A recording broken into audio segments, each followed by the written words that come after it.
सभी शिक्षक साथियों को नमस्कार। स्वागत है आप लोगों का आपके अपने चैनल टारगेट एजुकेशन में।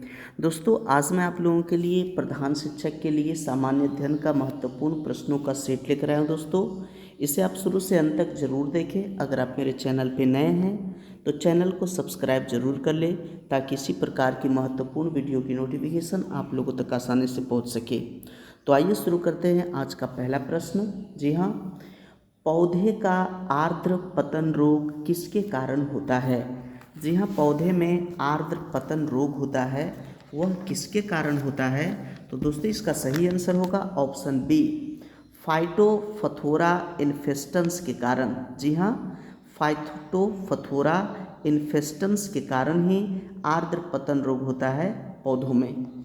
नेक्स्ट प्रश्न है सेकेंड नंबर का कि संविधान के किस संशोधन द्वारा मतदान की आयु 21 वर्ष से घटाकर 18 वर्ष की गई? जी हाँ दोस्तों, पहले जो उम्र था मतदान करने का वो 21 वर्ष था, वो घटा करके 18 वर्ष की गई। तो वो किस संविधान संशोधन के तहत किया गया? तो दोस्तों, इसका सही आंसर हो जाएगा ऑप्शन बी, 61वें संविधान संशोधन के तहत। जी हाँ दोस्तों, 61वें संविधान संशोधन 1989 ईस्वी में किया गया और उसी के तहत 18 वर्ष कर दिया गया मतदान की आयु। जी हाँ, अभी जो वर्तमान में मतदान करने का जो आयु है वो कम से कम 18 वर्ष होना चाहिए, तभी होगा, जो कि पहले 21 वर्ष था। जो 61वें संविधान संशोधन 1989 में इसे 21 वर्ष से घटा करके 18 वर्ष की गई। नेक्स्ट प्रश्न है तीसरा, निम्नलिखित में से कौन सा स्मारक सबसे पुराना है? जी हाँ, यहाँ जो दिया गया स्मारक है खजुराहो, अजंता गुफाएं, ताजमहल, कुतुब मीनार। तो इन सब में से सबसे पुरानी जो स्मारक है दोस्तों, वह है ऑप्शन बी, अजंता की गुफाएं। जी हाँ, अजंता की गुफाएं ही सबसे पुरानी स्मारक है। नेक्स्ट है 4 नंबर का, किस राजवंश के दौरान महाबलीपुरम मंदिर का निर्माण किया गया था? महाबलीपुरम मंदिर का निर्माण किस राजवंश के शासनकाल में किया गया था? तो दोस्तों, इसका सही आंसर होगा ऑप्शन बी, पल्लव राजवंश के शासनकाल में। नेक्स्ट है 5 नंबर का, विविध जलवायु एवं मौसम दशाओं को बदलने वाली सभी महत्वपूर्ण वायुमंडलीय प्रक्रियाएं कहाँ घटित होती है? जी हाँ, जो भी वायुमंडल में मौसम परिवर्तन, जलवायु परिवर्तन होता है, तो ये सब परिवर्तन वायुमंडल के किस परत में घटित होता है? तो दोस्तों, इसका सही आंसर होगा ऑप्शन ए, जी हाँ, क्षोभ मंडल। दोस्तों, वायुमंडल के को 5 परतों में बांटा गया है, जिसमें से सबसे पहला परत जो है उसे क्षोभ मंडल कहते हैं। और दोस्तों, यह जो है क्षोभ मंडल का जो परत है वो 11 किलोमीटर तक का है। जी हाँ, 11 किलोमीटर तक की ऊंचाई तक क्षोभ मंडल परत है। और बाकी जो परत है वह है समताप मंडल, आयन मंडल, समताप मंडल, और तीसरे नंबर पर जो परत है वह है ओजोन मंडल। जी हाँ, ओजोन मंडल, जो कि यही ओजोन परत जो है पराबैंगनी किरणों को रोकती है। और चौथा आयन मंडल है और 5वां बहिर्मंडल है। तो इस प्रकार से जो भी जलवायु मौसम परिवर्तन जो भी घटना घटता है वह पहला परत जो क्षोभ मंडल है उसी में घटता है। नेक्स्ट है 6 नंबर का, मैजिक सीड्स पुस्तक के लेखक कौन है? जी हाँ, मैजिक सीड्स पुस्तक के लेखक कौन है? तो इसका सही आंसर हो जाएगा ऑप्शन ए, वी.एस. नायपॉल। जी हाँ, वी.एस. नायपॉल के द्वारा ही मैजिक सीड्स पुस्तक लिखी गई। नेक्स्ट है 7 नंबर का, डेट्रॉइट निम्नलिखित उद्योगों में से किसके लिए प्रसिद्ध है? जी हाँ, डेट्रॉइट किसके लिए प्रसिद्ध है? तो इसका सही आंसर होगा ऑप्शन डी, ऑटोमोबाइल के लिए। जी हाँ, ऑटोमोबाइल के लिए डेट्रॉइट प्रसिद्ध है। नेक्स्ट है 8 नंबर का प्रश्न, अवांछनीय भुगतान संतुलन की समस्या कब होती है? जी हाँ, अवांछनीय भुगतान संतुलन की समस्या कब होती है? इसका सही आंसर होगा ऑप्शन ए, कि जब आयात ज़्यादा रहेगा निर्यात से, यानी कि आयात आएगा ज़्यादा और निर्यात होगा कम, तब उसे अवांछनीय भुगतान संतुलन की समस्या कहते हैं। नेक्स्ट है 9 नंबर का प्रश्न, निम्नलिखित में से कौन सा भारत में राजकोषीय नीति तैयार करता है? जी हाँ, राजकोषीय नीति कौन तैयार करता है? तो इसका सही आंसर होगा ऑप्शन डी, वित्त मंत्रालय। जी हाँ, वित्त मंत्रालय के द्वारा ही राजकोषीय नीति को तैयार किया जाता है। नेक्स्ट है 10 नंबर का, भारत में पहली निर्वाचित लोकसभा अस्तित्व में कब आई थी? जी हाँ, भारत में जो सबसे पहला लोकसभा जो अस्तित्व में आई थी वह कब आई थी? तो इसका सही आंसर है ऑप्शन बी, अप्रैल 1952 ईस्वी में। जी हाँ, अप्रैल 1952 ईस्वी में ही लोकसभा अस्तित्व में आई थी और लोकसभा की पहली चुनाव कराई गई थी अप्रैल 1952 ईस्वी में। नेक्स्ट है 11 नंबर का प्रश्न, भारत के संविधान के ऊपर सबसे अधिक प्रभाव निम्न में से किसका माना जाता है? जी हाँ, किस देश का संविधान का प्रभाव भारत के संविधान पर सबसे ज़्यादा माना जाता है? तो वह जो है, इसका सही आंसर होगा ऑप्शन डी, भारत सरकार अधिनियम 1935। जी हाँ, वह किसी अन्य देश का नहीं है बल्कि भारत सरकार अधिनियम 1935 का प्रभाव भारतीय संविधान पर सबसे अधिक है। नेक्स्ट है 12 नंबर का, भारत में समुद्री गाय किसके बायो रिजर्व क्षेत्र में पाई जाती है? जी हाँ, समुद्री गाय किसके बायो रिजर्व क्षेत्र में पाई जाती है? तो इसका सही आंसर है ऑप्शन डी, मन्नार की खाड़ी में। जी हाँ, मन्नार की खाड़ी में समुद्री गाय पाई जाती है।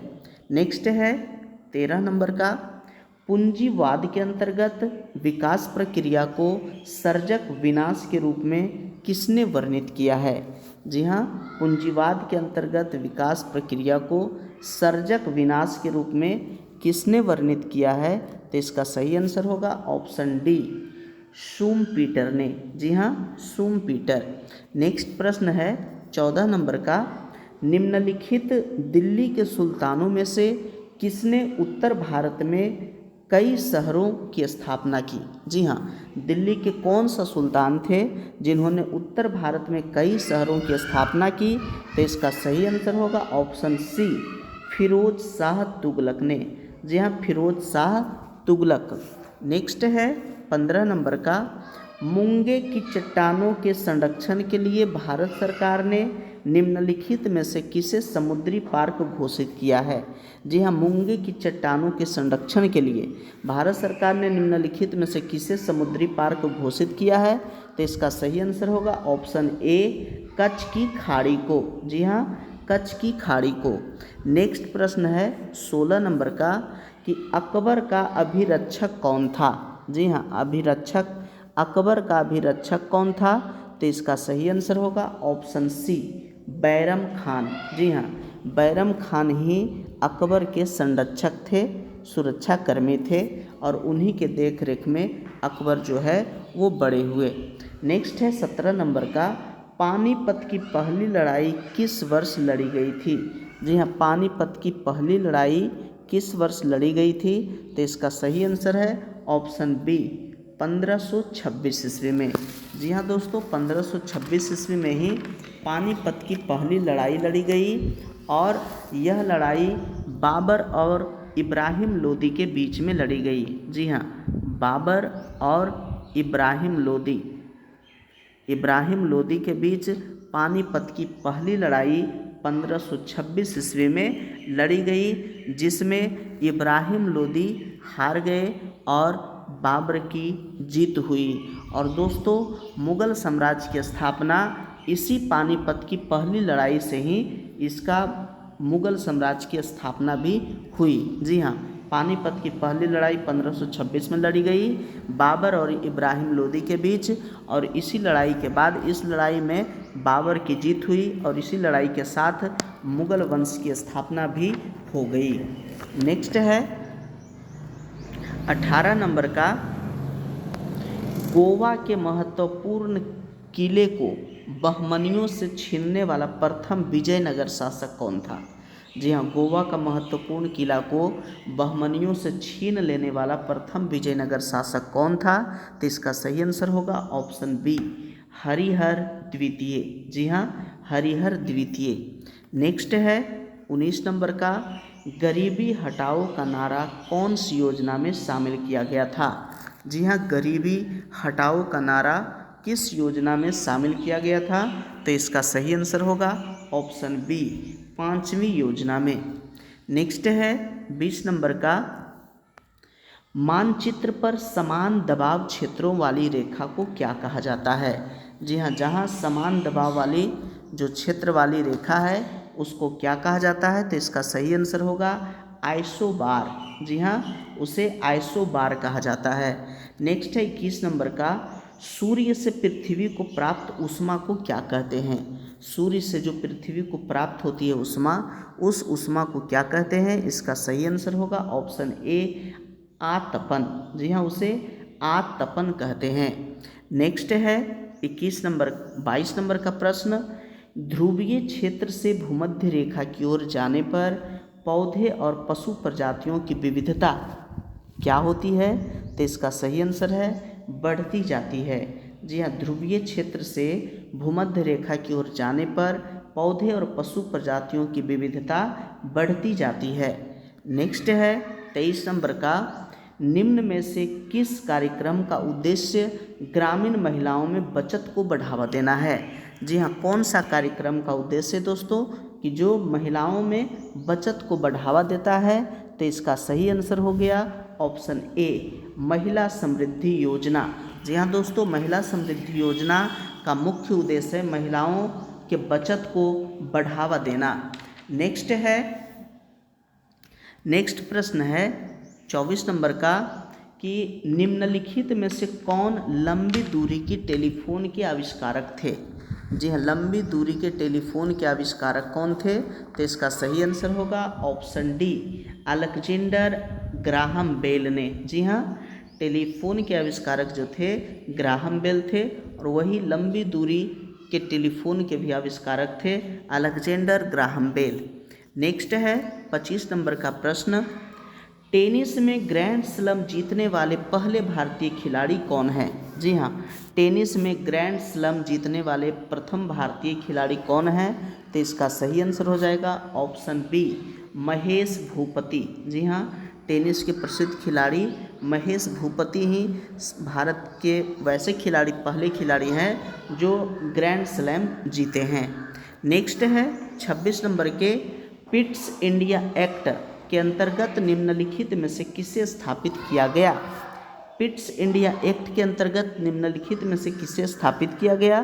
तो दोस्तों इसका सही आंसर है ऑप्शन ए, नियंत्रण बोर्ड। जी हाँ, नियंत्रण बोर्ड को स्थापित किया गया। नेक्स्ट है 27 नंबर का, किस दिन को अंतर्राष्ट्रीय अहिंसा दिवस के रूप में मनाया जाता है? जी हाँ, अंतर्राष्ट्रीय अहिंसा दिवस किस दिन को मनाया जाता है? तो दोस्तों इसका सही आंसर होगा ऑप्शन बी, जी हाँ, 2 अक्टूबर के दिन, क्योंकि 2 अक्टूबर के दिन ही गांधी जी का जन्म हुआ था। जी हाँ, 2 अक्टूबर 1869 ईस्वी में, 2 अक्टूबर 1869 ईस्वी में ही महात्मा गांधी जी का जन्म हुआ था, और उनके जन्म दिवस के अवसर पर ही अंतर्राष्ट्रीय अहिंसा दिवस मनाया जाता है। नेक्स्ट है 28 नंबर का, भारत के संविधान में संघीय शब्द का प्रयोग कहाँ पर हुआ है? जी हाँ, संघीय शब्द का प्रयोग कहाँ पर हुआ है? तो इसका सही आंसर हो जाएगा ऑप्शन सी, संविधान में कहीं भी नहीं। जी हाँ, संघीय शब्द का प्रयोग संविधान में कहीं भी नहीं हुआ है। नेक्स्ट है 29 नंबर का, निम्नलिखित में विषम इकाई को पहचानिए। जी हाँ, विषम इकाई कौन सी है? जी हाँ, तो इसमें लाल सागर, काला सागर, कैस्पियन सागर, मृत सागर, इसमें से हमें पहचानना है कि इसमें सबसे अलग कौन है। जी हाँ, सबसे अलग कौन है? तो दोस्तों इसका सही आंसर हो जाएगा ऑप्शन ए, जी हाँ, लाल सागर। लाल सागर जो है वह सबसे भिन्न है। अब क्यों भिन्न है? तो इसमें है कि कैस्पियन सागर और काला सागर और मृत सागर ये सभी झील हैं। जी हाँ, काला सागर, कैस्पियन सागर, मृत सागर ये सभी झील हैं, जबकि लाल सागर जो है ये सागर है। नेक्स्ट है निम्नलिखित में से कौन सा पुरस्कार उपन्यास के लिए दिया जाता है? जी हाँ, कौन सा पुरस्कार उपन्यास के लिए दिया जाता है? तो दोस्तों उपन्यास के लिए दिए जाने वाले जो पुरस्कार हैं वह है ऑप्शन बी, बुकर पुरस्कार। जी हाँ, वह पुरस्कार है बुकर पुरस्कार। नेक्स्ट है 31 नंबर का प्रश्न, निम्नलिखित में से कौन सा राष्ट्रीय उद्यान या राष्ट्रीय अभयारण्य राजस्थान में नहीं है? जी हाँ, कौन सा जो है राजस्थान में नहीं है? तो दोस्तों यहाँ देखते हैं ऑप्शन की सारिस्का राष्ट्रीय उद्यान, यह राजस्थान में स्थित है।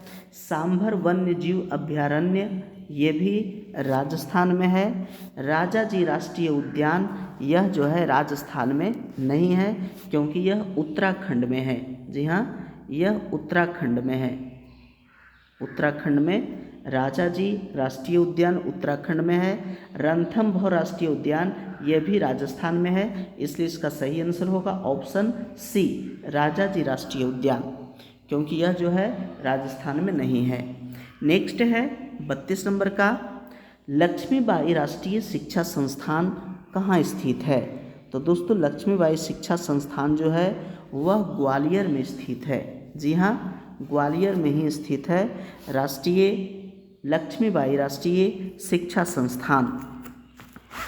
नेक्स्ट है 33 नंबर का, संविधान का कौन सा संशोधन राजनीतिक दल बदल से संबंधित है?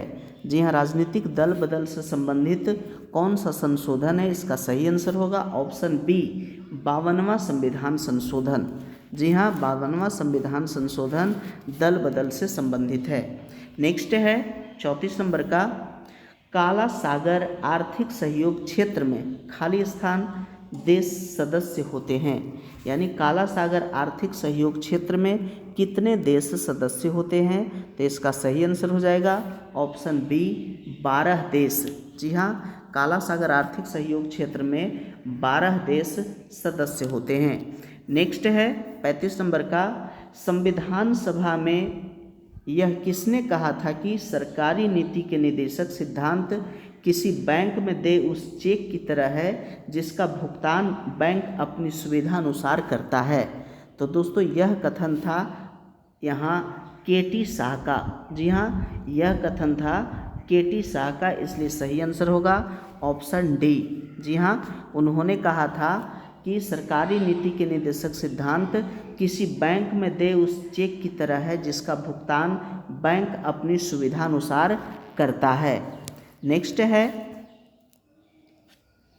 36 नंबर का, 1951 में ANZUS पर खाली स्थान के बीच हस्ताक्षर किए गए, किसके बीच हस्ताक्षर किए गए? तो इसका सही आंसर होगा ऑप्शन डी, ऑस्ट्रेलिया, न्यूजीलैंड, संयुक्त राज्य अमेरिका। जी हाँ, ये तीनों ऑस्ट्रेलिया, न्यूजीलैंड और संयुक्त राज्य अमेरिका के बीच हस्ताक्षर किया गया था 1951 ईस्वी में।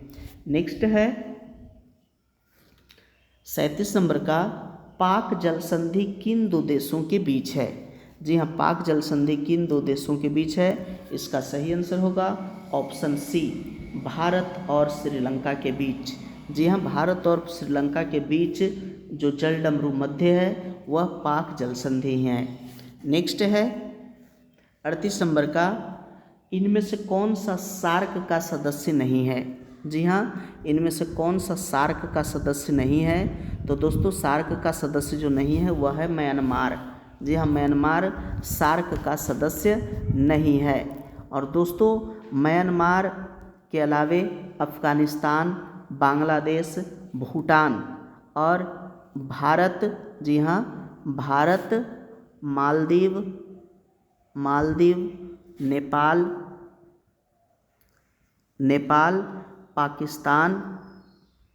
पाकिस्तान और श्रीलंका ये सभी जो है ये सार्क का सदस्य है।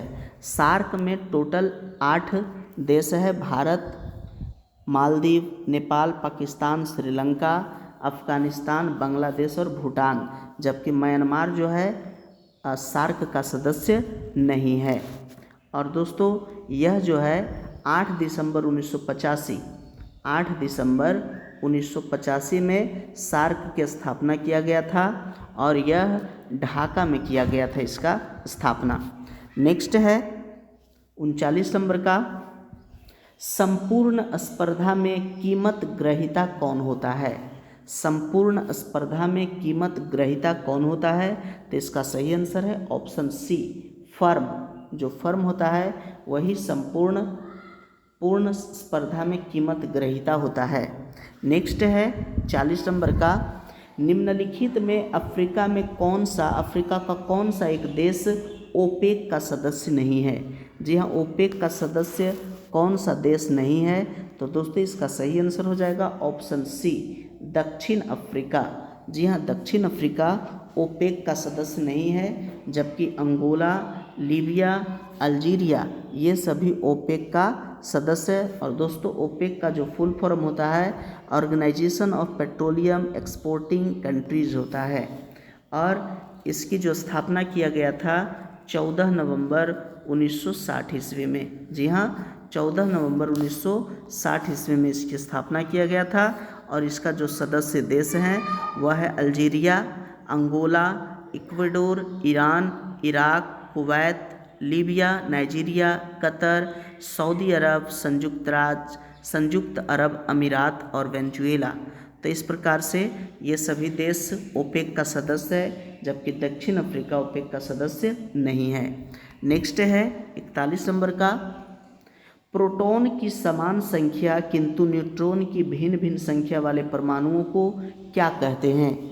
तो दोस्तों इसका सही आंसर हो जाएगा ऑप्शन डी, उसे समस्थानिक कहा जाता है। जी हाँ, प्रोटॉन की संख्या समान और न्यूट्रॉन की संख्या अलग अलग रहता है, उसको समस्थानिक कहते हैं। नेक्स्ट है 42 नंबर का, डाउन सिंड्रोम वाले व्यक्ति अपरिहार्य रूप से किससे ग्रस्त हो जाते हैं? जी हाँ, डाउन सिंड्रोम वाले व्यक्ति अपरिहार्य रूप से किससे ग्रस्त हो जाते हैं? इसका सही आंसर है ऑप्शन डी, हंटिंगटन रोग से। जी हाँ, हंटिंगटन रोग से। नेक्स्ट है 43 नंबर का, एक किशोर वय मनुष्य में सामान्य रक्तदाब कितना होता है? जी हाँ, किसी किशोर मनुष्य में रक्तदाब यानी कि ब्लड प्रेशर जो होता है वो कितना होता है? तो दोस्तों इसका सही आंसर हो जाएगा ऑप्शन ए, 120/80 mmHg। जी हाँ, 120/80 होता है, 120/80 होता है। किसी भी सामान्य मनुष्य का रक्तदाब यानी ब्लड प्रेशर बीपी जो होता है वो 120/80 होता है। नेक्स्ट है 44 नंबर का, बैटरी का आविष्कार किसने किया? जी हाँ, बैटरी का आविष्कार किसने किया? तो दोस्तों इसका सही आंसर है ऑप्शन ए, वोल्टा। जी हाँ, वोल्टा ने ही बैटरी का आविष्कार किया था। और दोस्तों हम लोग बैटरी के बारे में जब बात करते हैं तो कहते हैं यह बैटरी कितने वोल्ट का है। तो वोल्ट जो शब्द आया है ये वोल्टा से ही आया, क्योंकि बैटरी का आविष्कारक वोल्टा थे। नेक्स्ट है 45 नंबर का, कंप्यूटर सिस्टम हार्डवेयर द्वारा व्यवस्थित द्रुततर, महंगा और अपेक्षाकृत छोटा संग्रह रूप क्या है? तो दोस्तों इसका सही आंसर होगा ऑप्शन सी, उसे कैसे कहते हैं। जी हाँ, कैसे। नेक्स्ट है 46 नंबर का, कस्टर्ड पाउडर तैयार करने में निम्नलिखित में से किसका सामान्यतः प्रयोग किया जाता है? जी हाँ, कस्टर्ड पाउडर में किसका प्रयोग किया जाता है? तो इसका सही आंसर है ऑप्शन बी, मक्का का प्रयोग किया जाता है। नेक्स्ट है 47 नंबर का, LHC किस मशीन के लिए प्रयुक्त संक्षिप्त रूप है? जी हाँ, LHC किस मशीन के लिए प्रयुक्त संक्षिप्त रूप है? तो दोस्तों इसका सही आंसर हो जाएगा ऑप्शन, जी हाँ, ऑप्शन ए, लार्ज हैड्रॉन कोलिडर। जी हाँ, लार्ज हैड्रॉन कोलिडर। नेक्स्ट है 48 नंबर का, जीवन की रासायनिक संश्लेषण से उत्पत्ति को प्रयोगशाला में किसके द्वारा सिद्ध किया गया था? जी, जीवन की रासायनिक संश्लेषण से उत्पत्ति को प्रयोगशाला में किसके द्वारा सिद्ध किया गया था? तो इसका सही आंसर है ऑप्शन बी, मिलर के द्वारा। जी हाँ, मिलर। नेक्स्ट है 49 नंबर का, मृग मरीचिका बनाने वाली प्रघटना को क्या कहते हैं? मृग मरीचिका बनाने वाली प्रघटना को क्या कहते हैं? तो इसका सही आंसर है ऑप्शन सी, पूर्ण आंतरिक परावर्तन कहते हैं। जी हाँ, पूर्ण आंतरिक परावर्तन। नेक्स्ट है 50 नंबर का, निम्नलिखित में से क्या न्यूनतम वेग से कांच में संचलन करता है? जी हाँ, निम्नलिखित में से क्या है जो न्यूनतम वेग में से कांच में संचलन करता है? तो इसका सही आंसर है ऑप्शन ए, बैगनी प्रकाश। जी हाँ, बैगनी प्रकाश का तरंगदैर्घ्य सबसे कम होता है, जबकि लाल रंग के प्रकाश किरणों का तरंगदैर्घ्य सबसे ज़्यादा होता है। नेक्स्ट है 51 नंबर का। दोस्तों, अगर आप अभी तक मेरे चैनल को सब्सक्राइब नहीं किए हैं तो चैनल को सब्सक्राइब जरूर कर लें, बेल आइकन को जरूर दबाइए ताकि इसी प्रकार की महत्वपूर्ण वीडियो की नोटिफिकेशन आप लोगों तक आसानी से पहुंच सके। वीडियो अगर अच्छा लग रहा है तो लाइक ज़रूर कीजिए और प्यारा सा कमेंट भी करना ना भूलें। नेक्स्ट है 51 नंबर का, साबुन कपड़ों की बेहतर सफाई में क्यों सहायक होता है? जी हाँ, साबुन कपड़ों की बेहतर सफाई में क्यों सहायक होता है? तो इसका सही आंसर है ऑप्शन ए, यह घोल के पृष्ठीय तनन को कम करता है। यह जो है घोल के पृष्ठीय तनन को कम करता है, इसलिए। नेक्स्ट है 52 नंबर का, हेमिकॉर्डाटा में उत्सर्जन किसके द्वारा होता है? हेमिकॉर्डाटा में उत्सर्जन किसके द्वारा होता है? तो सही आंसर है ऑप्शन डी, कोशिका गुच्छ के द्वारा। जी हाँ, कोशिका गुच्छ के द्वारा। नेक्स्ट है 53 नंबर का, मानव हड्डी का मुख्य घटक क्या है? जी हाँ, मानव हड्डी जो है उसका मुख्य घटक क्या है? तो इसका सही आंसर हो जाएगा ऑप्शन बी, कैल्शियम। जी हाँ, कैल्शियम ही है जो मानव हड्डी का मुख्य घटक है। नेक्स्ट है 54 नंबर का, वायु को संतृप्त कब माना जाता है? जी हाँ, वायु जो होता है संतृप्त कब होता है? तो इसका सही आंसर है ऑप्शन डी, जब इसमें जलवाष्प का अंश अधिकतम हो। जी हाँ, जब वायु में जलवाष्प का अंश अधिकतम होता है तब उसे संतृप्त माना जाता है। नेक्स्ट है 55 नंबर का, रेक्टिफायर्स का उपयोग खाली स्थान में कन्वर्ट करने के लिए किया जाता है। यानी कि रेक्टिफायर्स का उपयोग किसको कन्वर्ट करने के लिए किया जाता है? तो दोस्तों, इसका सही आंसर है ऑप्शन डी, एसी से डीसी में। जी हाँ, एसी से डीसी में कन्वर्ट करने के लिए रेक्टिफायर्स का उपयोग किया जाता है। नेक्स्ट है 56 नंबर का, अयस्क के ताप उपचार के प्रयोग को जिसमें गलाना और पकाना शामिल है उसे क्या कहते हैं? अयस्क के ताप उपचार के प्रयोग को जिसमें गलाना और पकाना शामिल है उसे क्या कहते हैं दोस्तों? तो इसका सही आंसर है ऑप्शन बी, पायरोमेटालर्जी। जी हाँ, उसे पायरोमेटालर्जी कहते हैं। नेक्स्ट है 57 नंबर का, वह गुण कौन सा है जो प्रकाश तरंग में दिखता है पर ध्वनि तरंग में नहीं दिखता है? जी हाँ, प्रकाश तरंग में दिखता है लेकिन ध्वनि तरंग में नहीं दिखता है, वह कौन सा गुण है? तो इसका सही आंसर होगा ऑप्शन सी, ध्रुवन। जी हाँ, ध्रुवन जो है वह प्रकाश तरंग में दिखता है लेकिन ध्वनि तरंग में नहीं दिखता है। नेक्स्ट है 58 नंबर का, बीजों को किस स्थिति में संरक्षित किया जा सकता है? जी हाँ, बीज जो है उसे किस स्थिति में संरक्षित रख सकते हैं? तो इसका सही आंसर होगा ऑप्शन सी, ठंड और शुष्क स्थिति में। जी हाँ, ठंड और शुष्क स्थिति में बीजों को संरक्षित रख सकते हैं। नेक्स्ट है 59 नंबर का, नारियल का कौन सा भाग खाने योग्य होता है? जी हाँ, नारियल का जो हम लोग जो खाते हैं, नारियल जो तोड़ करके हम लोग जो खाते हैं, तो नारियल का कौन सा भाग हम लोग खाते हैं दोस्तों? तो सही आंसर होगा ऑप्शन सी, उसका भ्रूण पोष को खाते हैं। जी हाँ, जिस भाग को हम नारियल के जिस भाग को हम लोग खाते हैं उसे भ्रूण पोष कहा जाता है। जी हाँ, भ्रूण पोष। नेक्स्ट है 60 नंबर का, टेलीफोन लाइन में बहने वाली धारा कौन सी धारा होती है? तो दोस्तों, टेलीफोन में जो धारा बहती है वह होती है विद्युत ऊर्जा। जी हाँ, टेलीफोन लाइन में बहने वाली धारा विद्युत ऊर्जा होती है। नेक्स्ट है 61 नंबर का, पानी में लटके हुए कोलाइडी कण किस प्रक्रिया से हटाए जा सकते हैं? जी हाँ, पानी में जो लटका हुआ कोलाइडी कण होता है किस प्रक्रिया से हटाया जा सकता है? तो इसका सही आंसर होगा ऑप्शन डी, अस्कंदन। जी हाँ, उसे स्कंदन के द्वारा हटाया जा सकता है। नेक्स्ट है 62 नंबर का, यदि एक कंप्यूटर में एक से अधिक प्रोसेसर हैं तो इसे क्या कहते हैं? तो दोस्तों इसे कहते हैं मल्टी प्रोसेसर। जी हाँ, जब उसमें एक से अधिक प्रोसेसर लगा रहता है कंप्यूटर में तब उसे मल्टी प्रोसेसर कहा जाता है, इसलिए सही आंसर ऑप्शन बी। नेक्स्ट है 63 नंबर का SMPS। जी हाँ, SMPS का पूरा रूप क्या है? तो दोस्तों इसका पूरा रूप है स्विच मोड बिजली की आपूर्ति। जी हाँ, स्विच मोड बिजली की आपूर्ति को ही SMPS कहते हैं। नेक्स्ट है 64 नंबर का। जी हाँ, 64 नंबर का प्रश्न है कि इनमें से कौन सा एक अक्रिय गैस नहीं है?